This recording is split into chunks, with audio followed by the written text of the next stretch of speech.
Hey, thank you guys for tuning in. Welcome to our webinar with NABJ. It's great that we are now focusing on things to operate in this new normal. I'm sure everyone has heard that word a lot.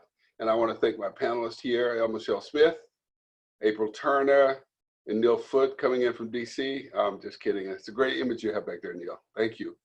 I will welcome your questions, and we will start with a pick of the topics, and I want to share the screen with you to show you what we're doing here. Let me see if I got that. There we go. And so welcome to our webinar, and let me share the screen so you can see what we're talking about here. Here we go.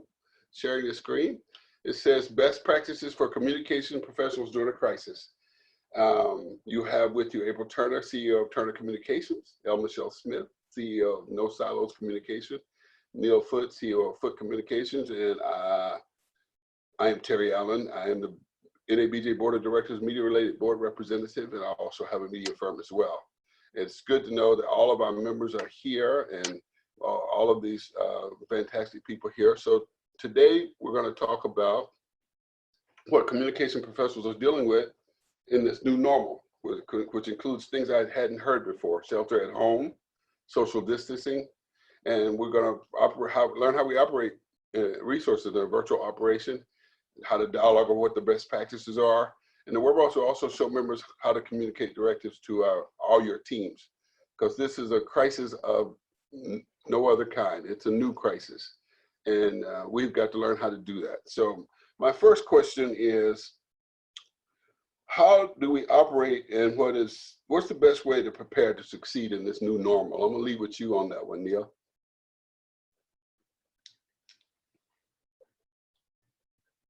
Thanks, Terry, and thanks all of you for tuned in. You know, the best way to operate in this this new normal is certainly looking at various ways to adjust your work approach.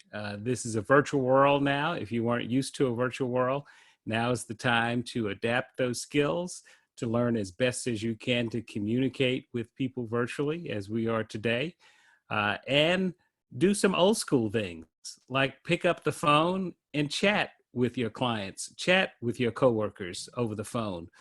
Use those skills that we are so good at communicating because use those best skills that we have as communicators and use them to really reinvent ourselves, reinvent the relationships we have with our clients, and find new ways to build relationships with potentially new partners. Because I think there are individuals, there are companies, there are agencies, there are government agencies who are looking for experts like ourselves to help them figure out how to move forward, how to communicate with their employees, their constituencies, and their clients.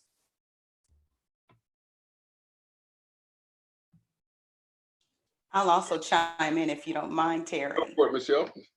You know, I'm also in addition to being a strategic communicator, I am also an executive business coach. And I've been talking to my clients a lot about how to communicate during these times and how to deal with clients and customers. And one thing that I have asked them to think about is, what is it that their clients need most right now? And that goes for not just your business unit clients or your clients if you're an agency and you're dealing with a brand or whomever. It also means to think of your team members as clients. They're also stakeholders. Right. So you need to ask yourself, what is it that they need right now? And you need to speak to their pain points with solutions. And you need to do that proactively. Don't wait. And I think that's one of the things that you're going to find now that you're remote, that you need to over communicate and be proactive about seeing about people's challenges before they become a question. April, I want to ask you as well, what does this new normal mean for us as communicators? We're still communicators. We still have an audience, and we want to be in their face, and we can't. Yes, I echo everything that Neil and Michelle have just said. I think as communicators, we're busier now more than ever. every single communicator that I've communicated with has said, I am locked inside, but I'm busier now than I was when I was in the office. And I mean, nothing has changed except for some of us, it's taking our work out of a workplace and putting it at home and just doing what we do. I think part of that also is just more to Michelle's point as well, making sure we're doing mental checks. Because we are working so hard, we are trying to communicate in this crazy space, and just making sure that we're taking breaks, walking away, breathing, and giving that same leeway to our clients, to the media that we're dealing with, and just giving everybody a little bit of a woo-saw, and making sure that we're being understanding during this time and taking care of ourselves mentally, because we're also still grinding. So I think it's very important for us to do that. Well, my question is, and all of us have our internal customers. We're all communicators. We are all journalists with a background in journalism. And one of my clients is churches. And I think they're hit the hardest. How do we create a communication skill set that keeps them viable and not let them go? And one church member told me, I'm having church, one church pastor said, I'm going to have church because it would be against God for me not to hold a sermon. Can I just jump in? I spent a lot of time at church. I am actually loving, and I'm just seeing it from my mother and friends, lots of some of our more seasoned citizens, I should say, the embracement of technology. I am, yes, we want to have community and we want to have church, but there's different ways to do it. I know in my church, we put together some kind of step-by-step guides for some of our members on how to use Zoom, how to start their GroupMe and their Slacks, and just really how to go find our sermons on YouTube. Here's some basic little tips for you so you understand how our community is communicating right now. And I just think it's so helpful. And I do think this is going to, after this is all over, prayerfully soon, we are going to adapt some new ways to communicate, because we're all learning as we go, but we can really, as communicators, use our skill sets to help others come up to speed to where we are. Anybody else want to touch on that? All right, here's my next question. This one's for Michelle. Michelle, some of the things that we do as communicators, we're still writing stories, we're still pitching, we're still trying to create coalition amongst our teams. Our teams are sitting at their homes just like we are now. How do we develop our leadership? What do we do about leadership? How do we manage that leadership in a virtual environment? And because this is an unprecedented time, we are actually afraid to breathe in front of people and to touch people. And we're sitting at home, and I've seen the devastation here in Dallas already. And so how do we develop that leadership virtually? I think one of the things that we need to do is realize that while a lot has changed suddenly, not a lot has changed. And many of us have had teams across the country, around the globe, that have been remote from us. And to April's point, we may have dealt with them from an office environment before. Now we've switched to home. I think the biggest switch is that some of us as parents have the whole family in the next room or right there with us because of schools closing. Right. So we have to think about how to lead, not just as counselors. And this is important too. If you aren't working as a counselor to your clients and your stakeholders, you need to shift gears, because now's the time to be a counselor, not just an executor. You need to be 4 weeks ahead, 10 steps ahead, understanding the impact on the business and the challenges that your clients are facing, so that you can give them good counsel. And what I mean is, you're not just a support anymore. And that is where you're going to shift gears from just someone who is executing to someone who is leading. I like that. Neil, is this crisis we're in, everything we do, is this crisis-centered management, or is we're doing regular management in a crisis, or are we dealing with a crisis mode? We're in a crisis mode in the sense that the world around us, as many of the other panelists have pointed to, is changing. It's adapted in our personal lives, our family lives, our work lives, and quite honestly in our communities. So our positioning, and look, I'll also say in our role as in education, I also teach my university's shut down. So I'm dealing with a wave of students who are adjusting to a new world order for how they learn, how they engage with each other, with professors. So where do communicators fit into this? Well, guess what? If we're agile, which I think we all are, and if you aren't used to being flexible, then get over yourself and get used to doing things that you didn't think you could do before and that you have to do. And I think Michelle, and April have hit those key points. Is that our clients are going to look at us for advice and guidance and expertise. They are looking to us because they think we've been through this before. They think we know the path forward. And all of us around this table and many of you listening in probably are saying, you never say, no, I've never done that before. It's like, yes. And how soon do you need that? And I think that's more than ever. We have to confidently assure our clients and community and our partners that we can get this done for them. And it may be interesting on how we get it done, but we will get it done. I was, texting with a client the other night. She's halfway around the country. She's very worried about her health. She has a huge speaking business, which now has suddenly dried up. So a lot of that conversation we've been having is, well, what do I do now? So we were reinventing the scope of work on the fly. And I was offering her several strategies right on the fly there that, once again, did I expect to have to do that at 10 o'clock at night because the client was really worried about that? No. Did I do it? Yes. Did she willingly say, oh my gosh, I hadn't thought about that before? That's what we all have to figure out how to do, digging deep into our skill sets, our experiences, and letting folks know that we can pivot on a dime, and now we're pivoting on less than that space because it's happening in real time. Do we see, April, I'll start with you. Do we see this becoming a value for us? This virtual space, this virtual community that we're creating to make our communications work. Is this becoming a value? Is this going to be something that's going to stick around? And that's for all of you, but I'll start with April.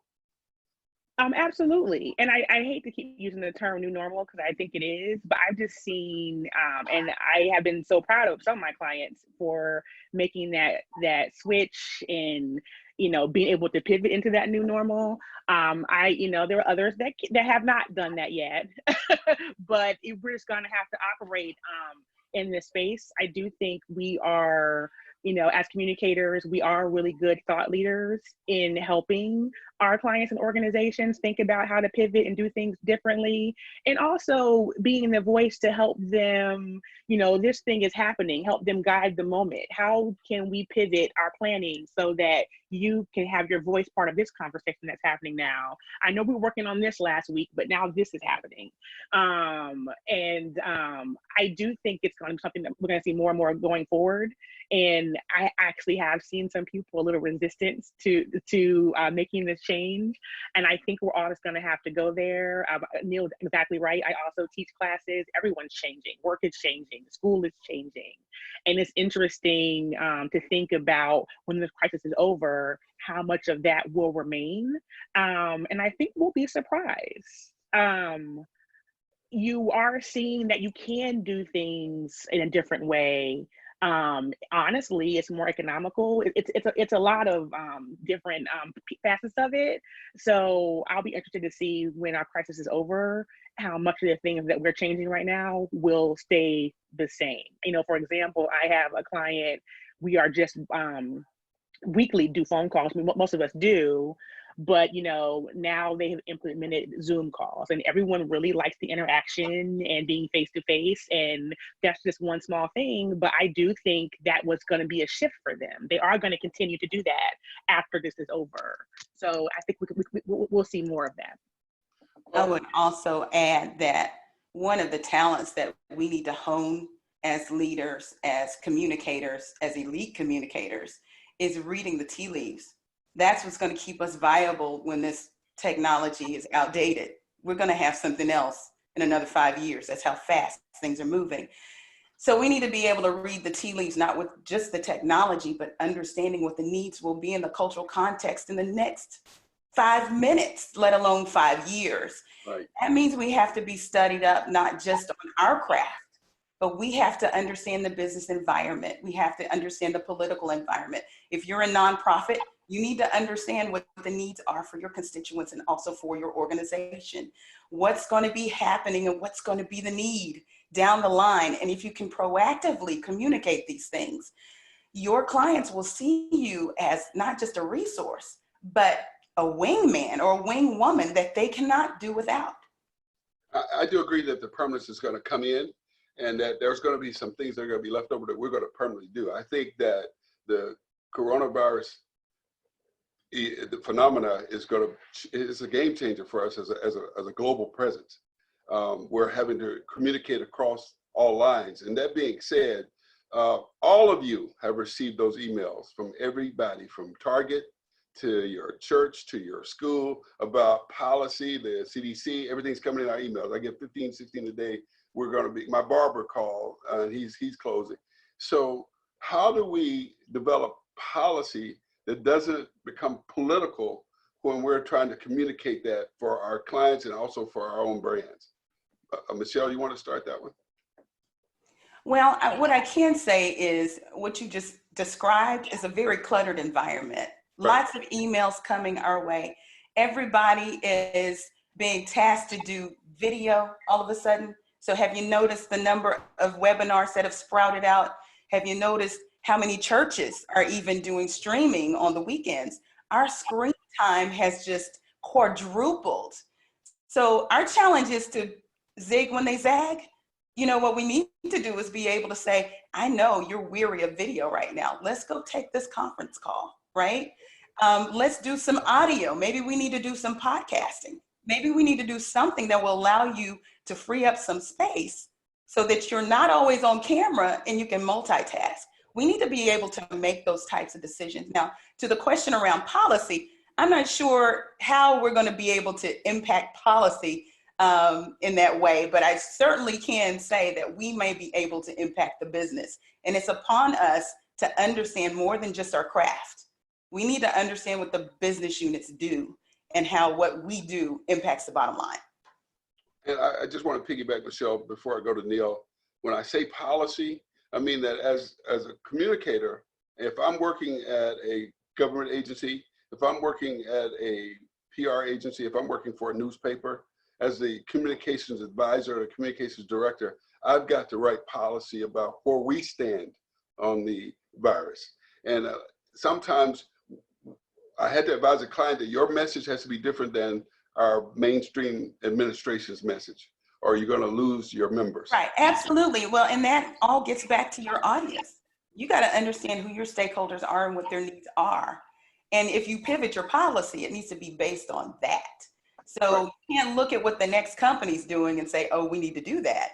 You need to be very, very focused on the pain points of your constituents and zero in on that.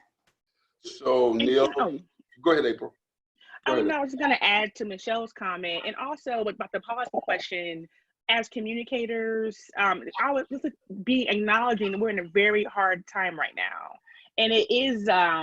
It can be very easy to keep going with our messaging and our policy and be, by the book. But we also, I think, have to advise our clients and organizations to be thoughtful to be caring in your communications, to make sure you meet people where they are and acknowledging that this is a very hard time. Right. We're still in a very weird space that we're all inside working, stuck inside all day. We look at the news, look at the world, and there's devastation going on.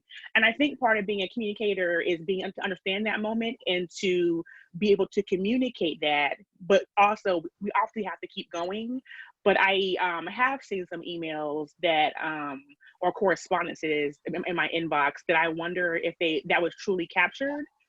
And it's not just business as usual right now. How can you acknowledge the moment, acknowledge care for people, acknowledge what they are, then also be able to have your messaging come in? And I think there's an art to that, and we all need to kind of understand how to embrace that right now. And it can't just be, here's my policy, here's my thing, but acknowledging people's hurt and pain. But here's how we are here to help you, or here's a solution, or here's some resources.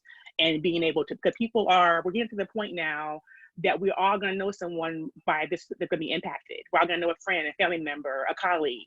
And just to acknowledge what they're going through, I think is very important right now. Okay, we have a question coming in that was sent to Michelle. Are you going to answer that one live, Michelle? Did you get it? You know, I will. I'm glad you asked. I typed something to Bonnie. Hey, Bonnie Davis, how are you doing? Hi, Bonnie. So Bonnie's with a nonprofit, and her question really is that she is trying to anticipate what her nonprofit needs and whether or not to go to companies and ask for money. Should she send the letter now, or should she wait, or what have you? And my advice to her was simply this: take a quick look around, see what others are doing, but then also understand that Q2 money and Q3 money is going to be the money that's going to be scarce if it becomes scarce. So if you're going to write that letter, write it now and move like the wind. Right. I want to add to that. I totally agree with Michelle. And I have a client who Bonnie knows who that is. I won't say the client's name, but we had a contract another day. Like, how can I be in this time and not ask for money? Easy, you don't. This is a difficult time. You're seeing foundations and other funders all scramble around and figure out how to pivot to help these groups that are going to need it. And back to my previous point, there's a way to acknowledge the moment and still do what you got to do. But you have to find that balance. It can't just be like, hey, give me some money. It's not going to work quite that way. But I think it can be finessed. People understand that churches, organizations, nonprofit all need money to run. And there's a way to have that ask in there. Well, and I want to add to that and piggyback to it, and I'll let Neil close out on a little bit of this, and we'll go to another question.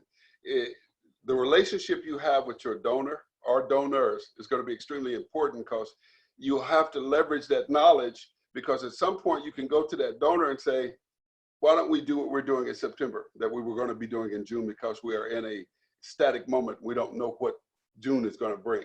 Those relationships, if you have the relationship, you will know whether you're going to delay or ask.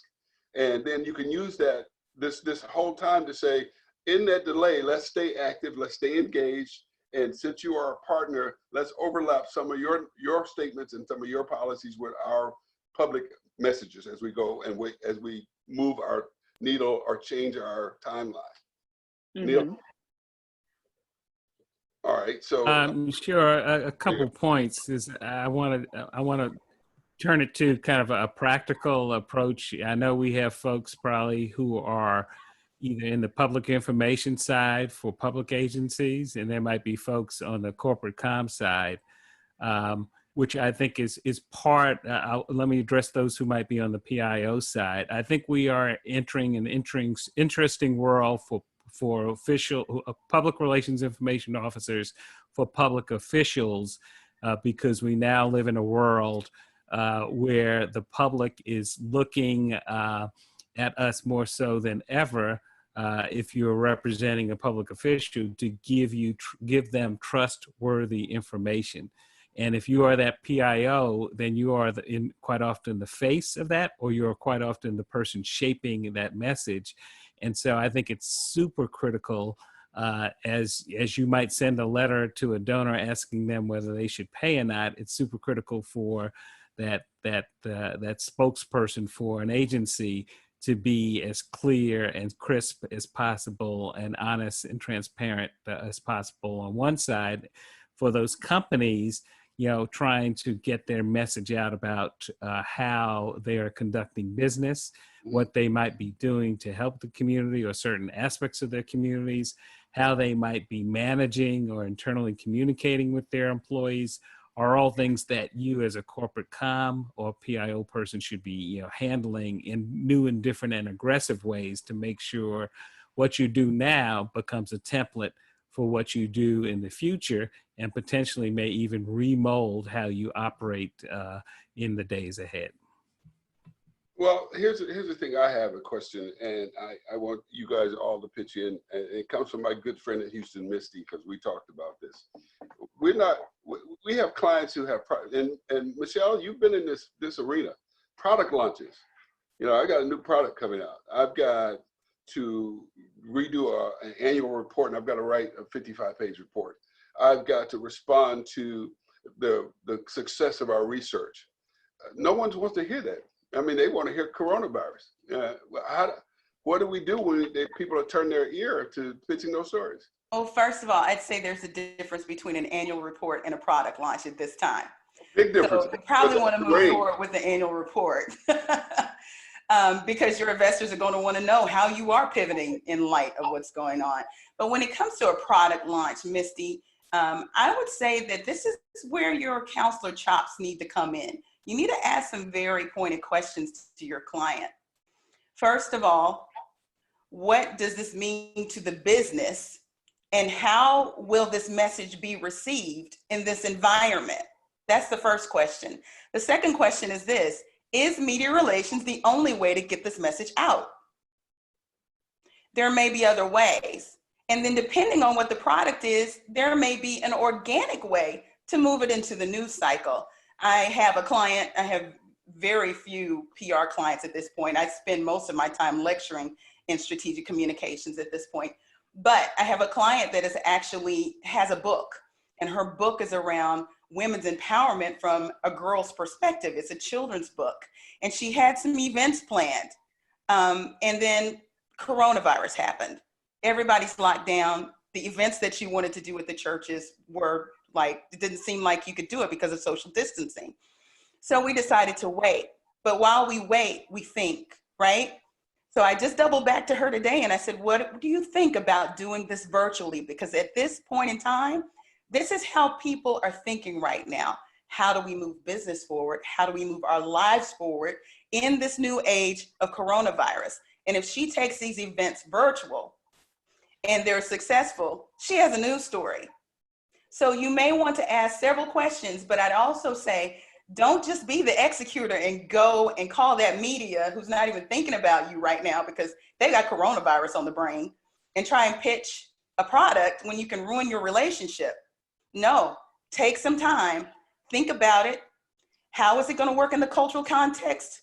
Perfect. Let them know, let your client know, let your bosses know, and recommend a pivot.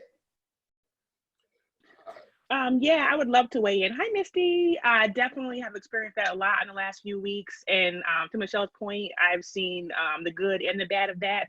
Mm-hmm. I've definitely had some clients that be able to pivot and really take advantage of the moment. I have a group that I work with that does criminal justice, and you know this message of nonviolent offenders should not be in prison, I mean, perhaps early release, and making sure that prisoners are okay. They have really been able to take off with and be a leader in. And so they were actually able to pivot what they were doing and really lead in the space right now in their realm. I've also worked with a client on the last month on a launch, and it launched last Wednesday. And, you know, just started a month ago, the world looked a little different. We knew it was coming, but we didn't know how bad it was going to be. And last Wednesday, as we got closer, you know, I did, you know, try to be the counselor and say, I don't think maybe we should hold off. And she wanted to keep going, and it did not go well. And just thinking about the new normal, even pitching.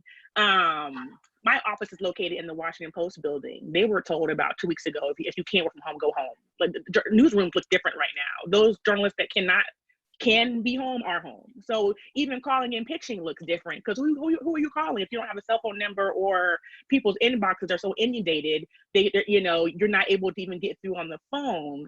So there's all the little things to think about. I agree. Sometimes carrying on can be an opportunity in a moment, and sometimes it can be damaging and just be a lot of clutter. It's not the time right now. I think depending on the issue and the client, you have to decide that for yourself. But I have seen that work well and not so well in the last few weeks. Let me say this. We have all seen on television that someone may be the wrong spokesperson during this coronavirus crisis. And we have clients, and we are also our own brands when we represent the organizations we work for as communication professionals. Selecting the best spokesperson, this question comes from a very good ally of mine, Tony Salters. Select the best appropriate spokesperson.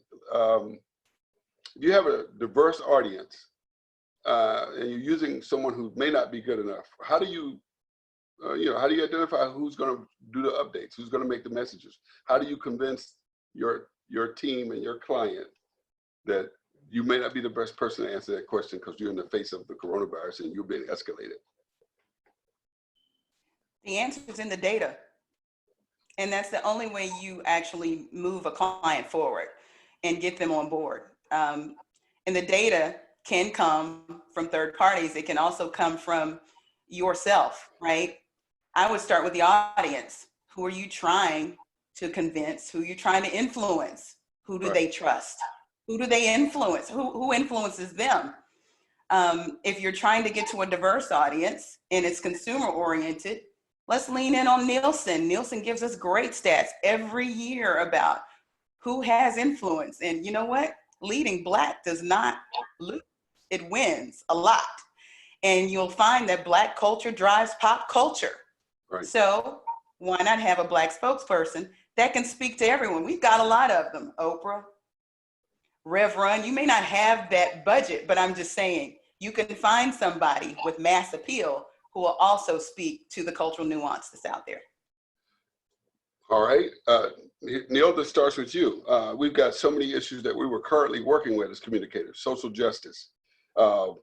Sure. It just on the spokesperson, you know, Michelle summed it up so well. I think I would say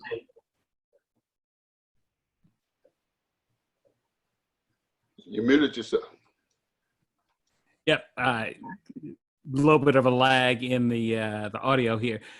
So I was going to say consistency with that spokesperson. Yeah, let the data certainly determine that, but you want someone who's consistent in that messaging, who can deliver it well, who's comfortable in delivering that message, and is an effective communicator in not only sharing the message you want to get across, but also if you're doing a presser and doing Q&A, who's very comfortable, swift on their feet, and okay with answering tough questions from pesky reporters, because that's what reporters do. They're supposed to ask good questions, and they're supposed to make PIOs and communication professionals uncomfortable if they're doing their job well. Our job on the other side of that is to give them the comfort that we're giving them trustworthy information. And if we don't know what the information or the answer is, we can find out who can get that for them. Okay, this is good stuff. Another question I have is that, and I'll round table on this one. PR professionals, sometimes we're viewed as support teams. Sometimes we're viewed as the department to close. We're viewed as, whether it's right or wrong, we're viewed as that entity that's expendable. But in a crisis, we're sort of like the ones they lean on to. How do we shift that perspective, Michelle? How do we teach our internal stakeholders that we are the most important thing they need right now? You know, it's interesting. We had this conversation offline. So much of what we do is undervalued, but is highly valued at the same time. It's a catch-22. And what we see is, especially in big companies, when the decision is made to send such and so to leadership training or to some type of leadership development, they go to the BUs, right? And our culture in the PR industry really is for us to kind of sit back and watch the others thrive, whether it's their brand. You know, we serve that support role. But in times like these, we have to be leaders. And those same leaders are looking for someone who will challenge their point of view. And I say that it's time for public relations and communications professionals to step into that role. One is counselors, I've said that before. But two, you need to be able to challenge what the thought process is based on the business and what the business needs, and use data to back it. And that transformational leadership that I talk about so much, that every company is looking for in every other department, we need to grasp onto that, because so often as PR people, we are in the status quo and we keep our heads down and we don't try something or test something or run to the risk. And because we think that somebody's going to say, oh, well, they need to go. Well, time's out for that, because the stats are showing that companies are only going to keep workers for 3 to 5 years, tops. And if you've been somewhere for 15 years, you better start thinking about what's next, or how to innovate and make sure that you young up your thinking and innovate your thinking. So you've got to be that innovative leader, and you've got to reposition yourself. Well, April, you want to expand on that one too? Yeah, I totally agree, especially about being vocal and being a thought leader and showing that you're leading and not just, behind the scenes doing. And especially at this time where offices are empty everywhere, and really for some organizations, their frontward presence is an email, a website, social media. These are all the things that we're leading on right now. Like you said, we're all getting an email from our grocery store, from our favorite restaurant, these are all communication. So there are opportunities for us to lead and show what we can do. And definitely for anyone working in any of those types of organizations or having to write those type of correspondences, making sure that you're a value add and working with your organization, making sure you're leading those discussions and talking about, off of stats and data, how we should be communicating at this time, because oftentimes that's your job, and the rest of your organization kind of be brought to speed on that. And it's kind of this new thing that everybody's doing, and they really do need communications practitioners to be able to be there and help them lead in those ways. We are out here talking, and as communications professionals, we're dealing with social justice, health disparities, business, women in business, women in leadership, male empowerment programs. We're pitching our product and our brand, and we're telling our stories. And my question to you is, in this new normal, we're becoming technical. What are some of the tools that we should embrace at this point? Who wants to take that? We're all working very I'll hard. dive in, Go ahead, Neil. and I'm sure the others may have other suggestions as well. Tools are, we alluded to, that is the ability to use, certainly those technical skills that you think you don't have, you need to have. So whether that's the simple part of navigating your way through a Zoom or WebEx or some other online virtual tool. I think some other digital skills that again, I was having this conversation with a client who said, I don't know anything about social media, but I guess I should know something about it. And in part, I saw that as an opportunity not only to assist my client in that, but I would say for all of us in public relations, the notions of where public relations and social media kind of are merging nowadays are something of critical skills that we want to make sure as public relations professionals, we also understand how social media work. And that we want to also, in conjunction with those who are truly experts at social media, also understand not only the platform, but Michelle is so poignant in saying the data that comes from social media is more valuable in helping us make some decisions about engagement, about how our messages are being reached, how we can quickly adapt messages and change them on the fly to better reach and communicate core messages. So I think, I would say the virtual technical skills and the data skills are two things that we just got to get more comfortable with. April, you want to expand on that? Yeah, I totally agree with Neil. And I was going to say, we're all at home where we're working harder, but there's also, we don't have to actually physically go anywhere. So we have a little bit more time. And I've just been watching a lot of tutorials and videos and trying to up my skill. I have some clients that had some programs that had to be canceled, but we moved them online. And I've been producing highly sophisticated Zoom calls and kicking them over to Facebook Live and making lower thirds and graphics. Really like pushing myself in this way.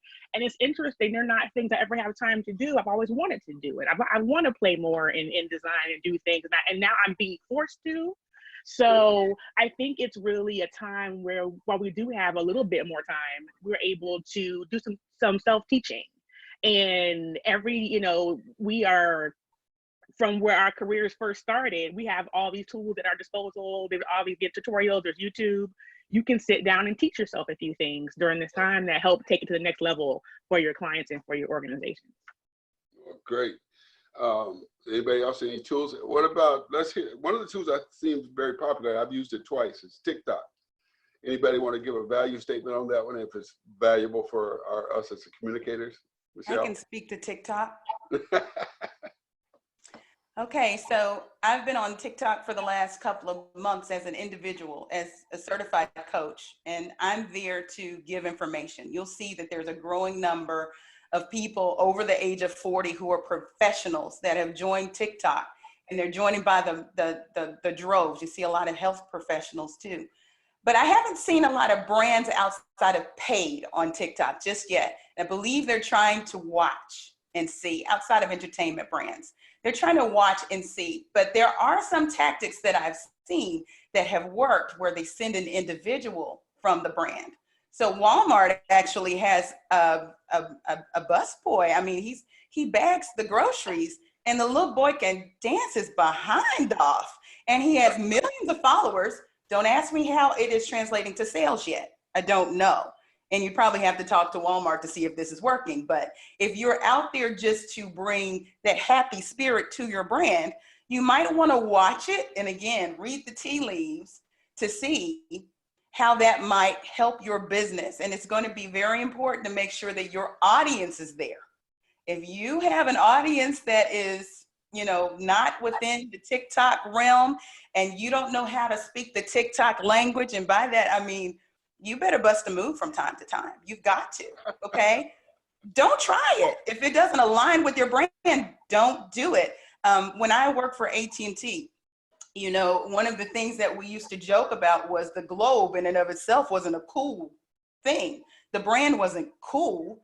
It was a lot of things, but it wasn't cool. So you always got an influencer of some kind to go out there and carry the water for you. So if you're going to dive into TikTok, I would tell you, you might want to work with somebody who's in that age range. And I think Walmart is brilliant. I don't know if the busboy came before Walmart or Walmart got behind him or vice versa.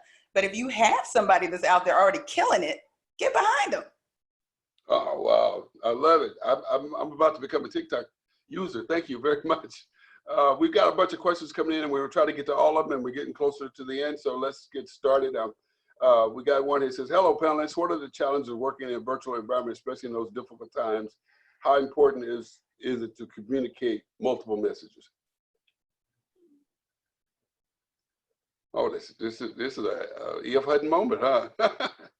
I was going to No, I see the question. So yeah, a couple different points. I think working in a virtual environment, I think one, we have to use the tools we're currently using very aggressively, such as email and social media platforms.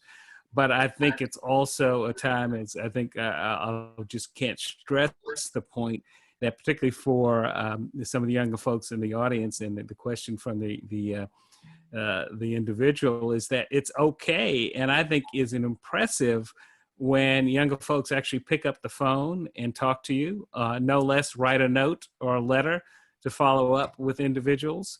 So the virtual world doesn't mean that you have to get rid of the analog world. It just means you have to use the virtual world to be that much more efficient. I'll say that. 2, use old school skills to be an effective communicator. And 3, as a younger person, the onus and responsibility and this expectation that you actually know how to do all this stuff. And so my advice to you is to learn how to do all that stuff, do it well, do it effectively, because in many cases, you may be the quote unquote kid in the room who, as Michelle said, they may turn to you and say, yo, what do you know about TikTok? Because I hear that's the latest thing to reach young people. Do you know? You want to be the person to say, oh, yeah, here's how you use it. So for the younger person who has that question, definitely learn as much as you can. You're already communicating virtually. You got to do it more effectively now to even help yourself position yourself to greater success. I like that. Anybody want to add to that before we go to the next one? We got a few questions. Let's see if we can cover as much as we can. And of course, you guys can join us on our LinkedIn page, our website, and Facebook page to get this done. But Juliet's there, and she says, what are some recommendations about thoughtfully leveraging your partnership with other organizations to support local media campaigns? Now, before we said it, all three of you confirmed it. I think when there's a crisis, it's our time. And if we don't step up and take over and start managing partnerships and leveraging opportunity, then we've missed the boat. And like Michelle said, this is our time. So how would you answer that question, Michelle? All right, so you raise a really good point, Terry, in that this is our time. I'd like to kind of shift the gears on how we look at crisis. If we're just now acting, we're late. Crisis is really a proactive planning process. These are things that we should plan for and be working proactively towards. So like the Love Bank, you've got credits going in all the time so that when those big debits happen, you still have cushion. So let's look at these partnerships. We should have ongoing relationships going with partners, right? So it shouldn't be a weird thing to reach across and, you know, actually ask for some partnership during this time. If you're doing a cold call right now, I would submit, I would say, go on and do it. But I would also submit that these are relationships that you should be nurturing before times like these, because again, we're supposed to be reading tea leaves to get there. But I would also say around partnerships, and if you mean corporate sponsor or partnerships, I'm not sure. I want to make sure that I understand it. But again, I will say, I've heard from corporations, Q2, Q3 money is looking real iffy right now. So if you have an idea, now is the time to move like the wind with data back, insights driven, something that's going to help their business and help them look like a good corporate citizen to the people they're trying to attract. And I just wanted to weigh in, Terry. I'm just looking at the question. I want to make sure, I know Julia asked specifically about social media campaigns. Everyone is really in their silos right now, and they're really busy and almost have on blinders about what they're doing. So I find it best when I want other people to come in with me. How can I make it easiest for them to do that? Particularly on social media, if it fits with my interest and you put it all together for me. I mean, I've had that asked several times in the last few weeks. Can you share this? Can you whatever? Can you cross stream this? Sure. If you are putting it together in a way that I can just take it and use it and it fits my audience, or the ask is very simple, like, can we just change cross stream keys on Facebook and share it to the web? Of course. The ask starts to become too difficult or outside the scope of what I'm doing, then the answer is going to be no. So I think to get that buy-in from partners is to make sure that it fits their interest and to make sure that you do all the heavy lifting, make it easy for them to be able to share what it is you're doing. All right, Neil, you want to add to that? All right, let's look at Zerlene's question. My colleagues did a great job. Keep on answering those questions. Yeah. Well, I think that we're looking, this new normal has created a lot of things. Zerlene has a question there. Can you guys see it? When working across programs, departments to create outreach messages, projects on behalf of communications teams.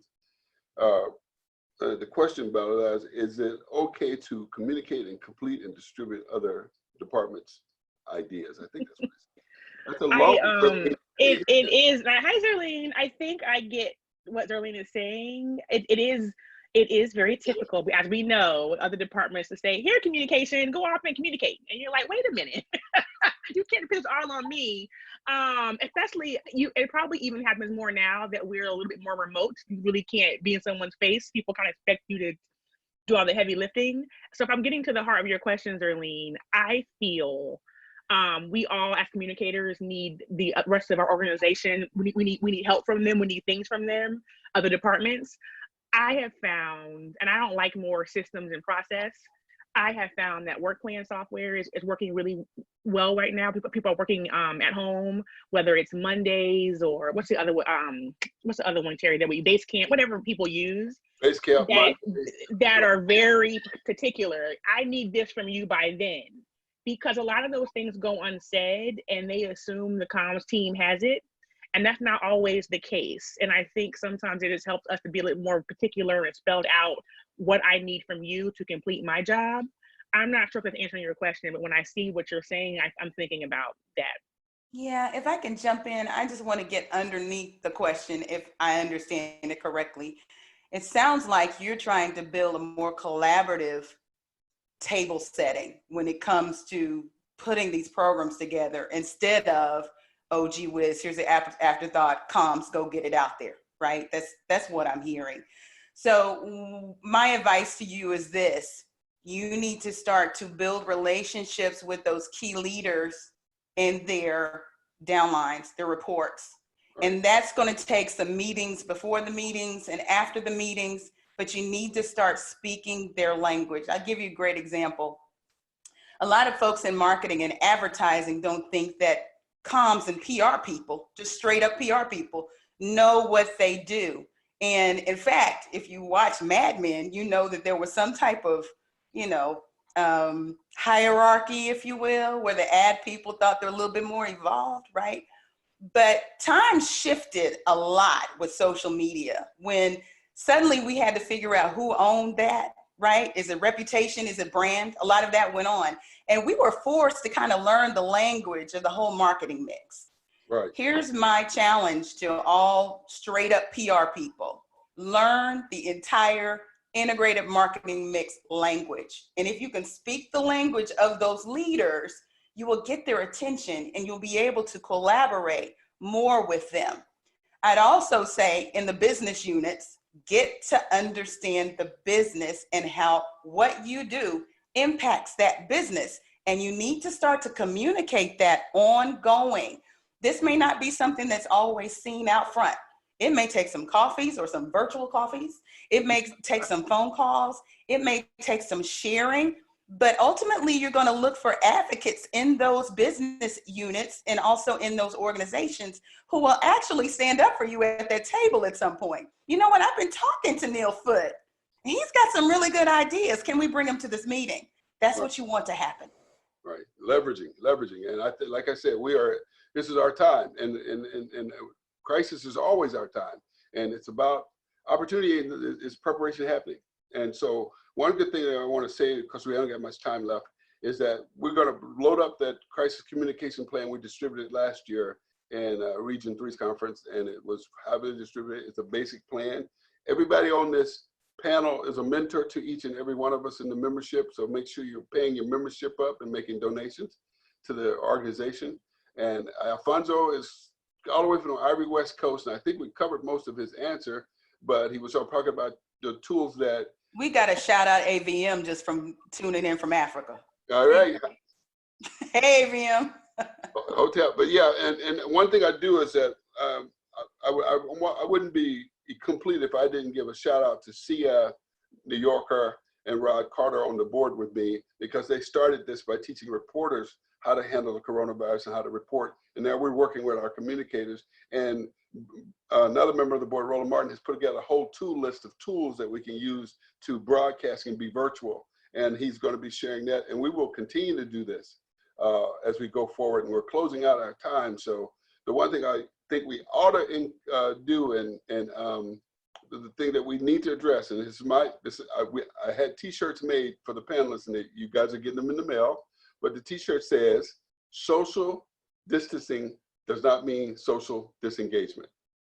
And a lot of people are looking for jobs. And we need to in our close, tell these people, and I just need 30 seconds with each of you because I need to use the last 60 seconds for a bigger close. But tell us, how are we going to create employment and networking in this social distancing? Because we should not socially disengage. Who wants April? You know, it's so funny. My class just finished a chapter on communicating online and how timely, given what we're going through. And we discussed in that chapter, it's easier to communicate online. I saw a question in here about this, especially if you're a member of NBJ. I saw there's a new member. Join NBJ listservs, join NBJ Facebook groups. Look at people, search them, and see people that you think are in your interests and that can help you. Go on LinkedIn. One of the things I love about this organization is that people are willing to help you. People are willing to sit down. I know myself in the last few weeks, I've probably sat down with 3 or 4 young people that just want to talk about their careers or where they're trying to go. And don't be afraid to ask for that. and put yourself out there and introduce yourself, you know, present yourself with what you want to do. And there really are a lot of great people here that are willing to support you and talk to you and help you figure that out or give you job leads or whatever it is that you need. So that's just some of my advice. We're all at home online. Use online to your advantage right now. Okay. All right, I appreciate that. I'm going to put a share up to the screen. We earlier talked about how we're doing Zoom and doing virtual classrooms, and Ron Carter, our media-related professional, Pat Tobin Award winner for last year, said, what are the students doing? But we talked about that, about them being in there. Neil, you're an educator. What are your students doing? Are they waiting for you to Zoom in? Oh no, I've been teaching online at least for the last 3 years. So what I've learned that I'm applying now is constant communication is key. Creating online tools such as using discussion boards for them to not only discuss prompts, but also open discussions that they are allowed to dive in and share their own ideas.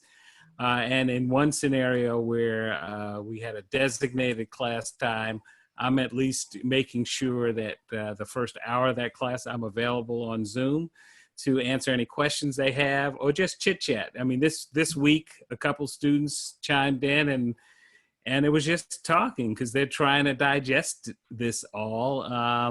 You know, they were at home with their parents, which they kind of left campus because it was they were bored on campus. So I think the key thing is keeping the lines of communication open, over communicating in some cases, using a combination of video, audio, and text.